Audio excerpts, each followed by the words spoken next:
স্বাগত জানাচ্ছি সার্বিয়ার নতুন ভিডিওতে। আজ কথা বলবো গুরুত্বপূর্ণ কিছু বিষয় নিয়ে। সার্বিয়াতে যারা যেতে চাচ্ছেন বাংলাদেশি কর্মীরা, তাদের জন্য সুখবর হচ্ছে এই যে সার্বিয়ার এম্বাসি বাংলাদেশি কর্মীদের যদি কাগজপত্র ঠিক থাকে, মোটামুটি তার সব কিছু বুঝ করে পাই যে সব কিছু পেয়েছেন কাগজপত্র বা যোগ্য বলে বিবেচিত হয়, তাহলে তার ফাইল রিজেক্ট হবে না। এই জন্য আপনারা সার্বিয়ার ভিসার জন্য আবেদন করতে পারেন। আর দ্বিতীয় বিষয় হচ্ছে সার্বিয়ায় বাংলাদেশি কর্মীদের জন্য বিশেষ সুযোগ তৈরি হয়েছে। সুযোগটি হচ্ছে বাংলাদেশি কর্মীদের তারা বিশেষ অফার দিচ্ছে বা তাদেরকে নেওয়ার জন্য যে আগ্রহ প্রকাশ করেছে, এই সুযোগটি কাজে লাগাতে হবে। তৃতীয় বিষয় হচ্ছে সার্বিয়ায় যাওয়ার জন্য বাজেট অল্প হলেও যাওয়া যাবে।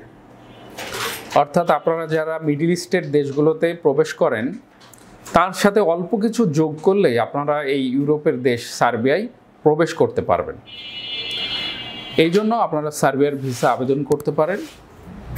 আপনাদের আরও জানার থাকলে আমাদের স্ক্রিনে দেখানো নাম্বারে ফোন করুন। আশা করি আপনাদেরকে সহযোগিতা করব। আশা করি আপনাদেরকে সঠিক পরামর্শ দিয়ে সহযোগিতা করতে পারব। ভালো থাকবেন, ভালো রাখবেন। অবশ্যই চ্যানেলটি সাবস্ক্রাইব করে সাথে থাকবেন। খোদা হাফেজ। ভিসা প্রফেসরে ফাইল জমা দিতে ফোন করুন 09666912045 অথবা 01735733080 অথবা 01735724716 অথবা 013127112252 এবং ইমেল করতে পারেন visaprofessor2023@gmail.com।